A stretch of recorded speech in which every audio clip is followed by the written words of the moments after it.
the 6th presentation of Mapping Melbourne that Mav has presented to the Victorian community, and it's a fantastic event full of amazing talent from across Asia and Australia. Australia is home to many Asian artists from China and Indonesia, India, Malaysia, Korea, you name it. They live here, they work here, they're making fantastic work that both really honours the traditions of the countries that they've come from, but brings them all into a contemporary realm. I'm so excited to see the work that's going to be presented over the next 15 days. It's really an amazing platform that Melbourne offers these artists who are some of our most important cultural innovators. And I think that it speaks very much to the fact that Australia is part of this Asia-Pacific region. I'm an artist manager, music publicist and also a DJ. I'm involved with Mapping Melbourne launch, DJing, and I'll be playing only Asian artists, which is really exciting. I'm also running an event with Liminal magazine called Lucky. It's curated completely by us and features only female Asian Australian artists, poets, musicians and DJs. And it's really exciting to have Mapping Melbourne support us with that.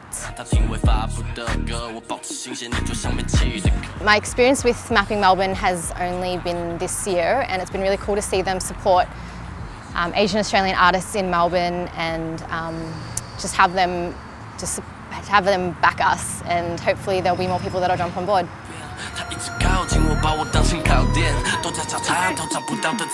I'm performing in Mapping Melbourne 2018.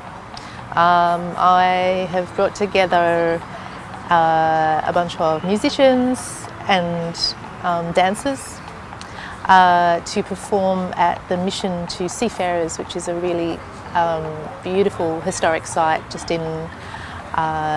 very close to the CBD. Mapping Melbourne is a great festival because it's a festival where artists are invited to respond to sites around Melbourne CBD, and that for me is really exciting because I really enjoy working in unusual spaces rather than theatre spaces. So Mapping Melbourne is a really great festival because it actually invites audiences to come and experience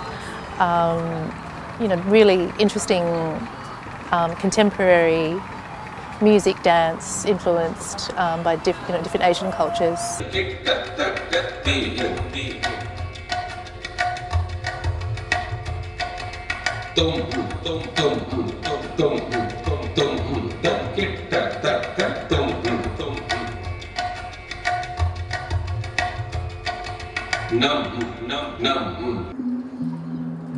And we're Landless. We're an interdisciplinary arts collective looking at experimental durational work across text, ritual and performative art. And this year in Mapping Melbourne, we're presenting Home, which is a 4-hour durational installation. It's performance-based, and we have the Amy Hanley doing the sound design for us. Yes, the sound design. And it's an experiential, immersive exploration of identity and place and how location comes to shape who we are.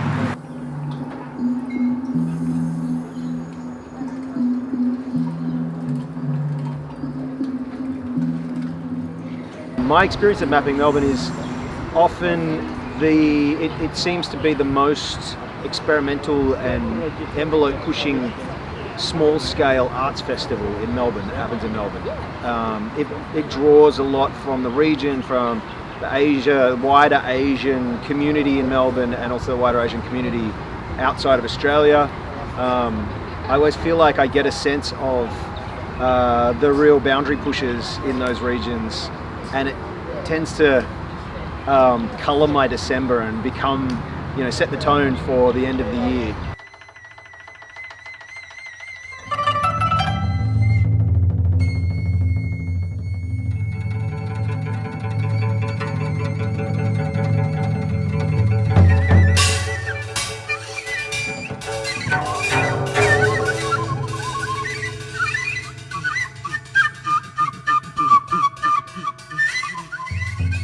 My name is Yubi and I'm a visual artist from South Korea. I studied printmaking, but these days I do more community art. The Dumpling Boys Temple is a pseudo-shamanic space that people can come alone and pray to the dumpling gods. So dumplings are very, very common icons as East Asians. Like you can eat dumplings anywhere in the Melbourne city. So I found that this dumpling could be an icon of finding what is Melbourne's Asian identities.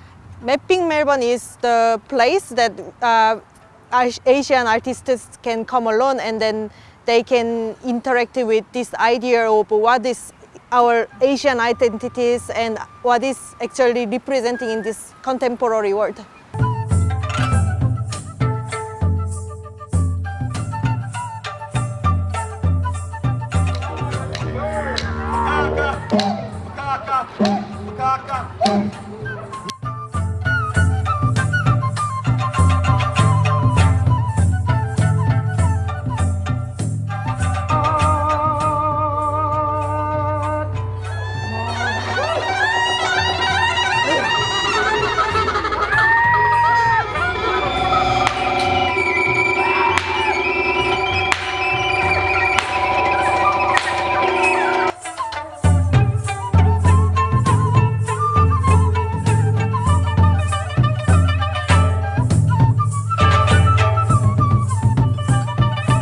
I'm a Chinese composer and a guzheng player.